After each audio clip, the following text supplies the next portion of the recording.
E a expectativa no ar, ela volta ou não volta? A CPMF, como voltará, né? Há uma pressão aí nos bastidores da política, né? Para discussão a respeito do imposto do cheque, que vem com outra roupagem, mas será mais um imposto certamente na vida do brasileiro. Qual será o impacto disso nas relações digitais, a abrangência, né?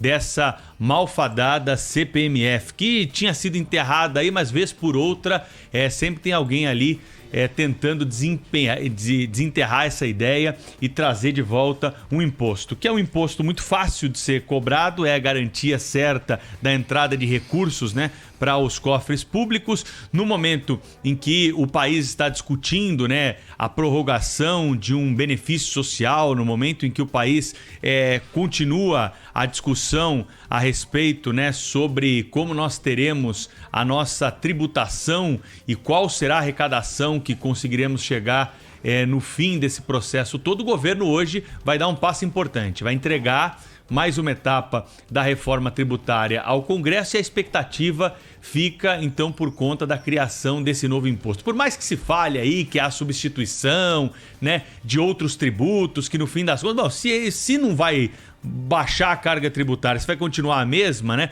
Por que fazer essa modificação? É claro que a gente tem que ficar atento, né, para esse imposto digital. Como que ele vai ser cobrado? É sobre as transações desses produtos que são adquiridos, desses serviços que são adquiridos, de tudo que é uma transação digital. O saque, por exemplo, de dinheiro em espécie num caixa eletrônico é uma transação digital, envolve uma máquina ali que está fazendo o serviço quando você digita ali as suas informações, a sua senha e consegue sacar o dinheiro. Então, a abrangência, né, desse imposto, o valor da alíquota, quanto isso vai pesar no bolso do brasileiro, é muito importante que saibamos disso. De imediato, assim, é claro que a gente é contra, né, a criação de um novo imposto, e tem de ser mesmo. Não é momento de se criar impostos, é momento de reduzir os gastos, é momento de mostrar aí eficiência, né, na gestão pública. O gestor público não está lá para arrumar mais recursos a qualquer custo, né, jogando mais uma vez nas costas do trabalhador que perdeu renda. A manchete do jornal Estado de São Paulo hoje, na capa do Estadão, tá lá a renda que foi perdida pelo brasileiro durante o momento de pandemia. Os mais vulneráveis, é óbvio que perderam mais. Tem um exemplo lá de um pintor, eu estava lendo agora há pouco, que perdeu 90% da sua renda durante a pandemia do coronavírus. E é o exemplo de tantos outros brasileiros. Por isso essa discussão é extemporânea. Falar em aumento de impostos agora é sangrar ainda mais uma ferida que ainda não foi cicatrizada. Por isso é importante observar esses passos, porque há sim uma articulação em curso para a volta da CPMF com outro nome, com outra finalidade, mas de qualquer forma será mais um imposto a ser pago por todos nós. Isso está no bojo de uma discussão importante também desta semana, que é a desoneração da folha de pagamento, um benefício que tem garantido o emprego. Precisamos falar de forma aberta, que esse nome é comprido, né? Para muita gente não faz significado. Desoneração da folha de pagamento. Mas isso tem garantido a 17 setores da economia manter empregos durante a pandemia. A situação do desemprego é grave, poderia ser muito pior se não tivéssemos a desoneração da folha de pagamento para esses setores vitais e os que mais empregam da nossa economia. Por isso, está sendo atrelada a essa discussão, porque há, claro, um clima no Congresso favorável, né, à derrubada do veto do presidente da República para se manter esse benefício e preservar empregos, a criação da CPMF. É algo a ser observado e certamente nesta semana nós vamos ter resposta para muitas destas dúvidas, né, porque nada está fechado ainda e certamente essas discussões já começam no início desta segunda-feira. O Cláudio Humberto está conosco, direto de Brasília, e também tem o destaque aí a respeito desse assunto, Cláudio. O que dá pra gente dizer e adiantar aqui pro ouvinte da Rádio Bandeirantes sobre o retorno desse imposto aí, dessa CPMF, hein, Cláudio? Bom dia pra você. Muito bom dia, Pedro Campos, bom dia, Thaís Freitas, bom dia, Brasil. Olha, pode esperar sim, viu? Vai ter a criação desse novo imposto, mas a ideia é não aumentar a carga tributária, ou seja, não haverá aumento de impostos no sentido de que dos impostos que já pagamos hoje. Quer dizer, o volume de impostos que nós pagamos continuará a ser o mesmo. É essa Essa ideia do governo, pelo menos, foi o que acertaram os líderes do governo com o presidente da República na semana passada. Eles voltaram a se reunir ontem, né?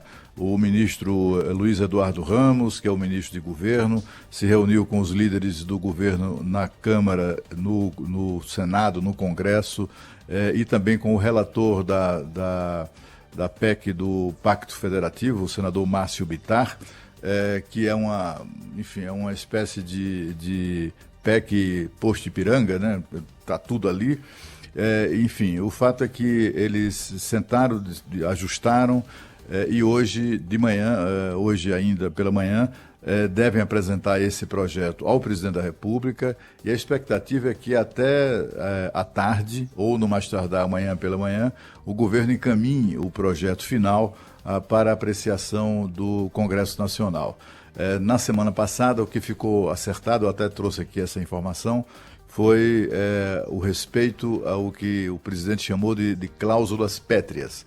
A primeira não se pode mexer no teto de gastos, porque tem muita gente que acha que, por exemplo, abrindo mão da receita da desoneração da folha de pagamento, essa coisa seria bancada pelo Tesouro mesmo, né? Portanto, ia furar o teto de gastos. Então, a decisão é não mexer nisso, é respeitar o teto de gastos e de outro lado, a outra cláusula pétrea é não aumentar o bolo tributário, quer dizer, aquela coisa de que haverá substituição de tributos. Cria-se esse novo tributo em substituição a outros que desaparecem. Isso é que está sendo os que desaparecem, etc. É o que está em discussão no governo, e hoje conheceremos a realidade dos fatos, né? Saber exatamente o que é que desaparece para surgir um novo tributo. O fato é que a desoneração da folha, o governo abre mão de receita tributária, né? Aí precisa colocar, segundo alegam os governistas, precisa compensar aquilo de alguma maneira. É o que determina a lei de responsabilidade fiscal. Ou faz isso, ou o governo fica com o rabo exposto, inclusive a processos de impeachment. Então, eles têm que encontrar uma fórmula de pagar isso, né? Porque não existe desoneração grátis, assim como não há almoço grátis. Então, tem um custo ali que precisa ser bancado de alguma maneira, e o governo está convencido de que essa maneira é a criação do novo imposto. Qual é a grande dificuldade? Esse imposto não existe, né? Ainda que se diga que é uma substituição tributária, ainda que se diga que o total o volume de impostos que nós já pagamos, que já é excessivo, muito excessivo, né? Não vai se alterar, ou seja, continuará no limite que existe hoje. Mas o fato é que é um imposto que não existe. Então você vai passar a pagar um imposto que você não vinha pagando. O que eu ouvi de técnicos de fontes do Ministério da Economia é que a expectativa deles é que esse novo imposto, muito embora não faça com que a carga tributária aumente, né, nominalmente, né, para cada cidadão, mas vai aumentar muito a arrecadação do governo, porque vai fazer cobranças onde não faz hoje. E com isso o governo tenta, tenta capturar o negócio, as transações eletrônicas, porque a legislação não consegue, está desatualizada, não consegue acompanhar a velocidade da criação de novas formas de se estabelecer essas negociações, essas transações eletrônicas. Então, é por aí, é uma coisa por aí, mas sem dúvida nenhuma, embora, apesar de não aumentar a carga tributária nominalmente, mas vai aumentar muito a receita do governo, e aí os olhos do Paulo Guedes brilham de felicidade quando pensa nisso. Bom dia ao Cláudio Humberto, Pedro Campos, ao ouvinte aqui da Rádio Bandeirantes, brilham de felicidade, não é, Cláudio? Até vou perguntar para o nosso ouvinte o seguinte: você, ouvinte da Rádio Bandeirantes, acha que compensa, é uma troca que vale a pena essa? Se recriar um imposto digital em prol de outras mudanças tributárias, em prol de um programa social mais amplo?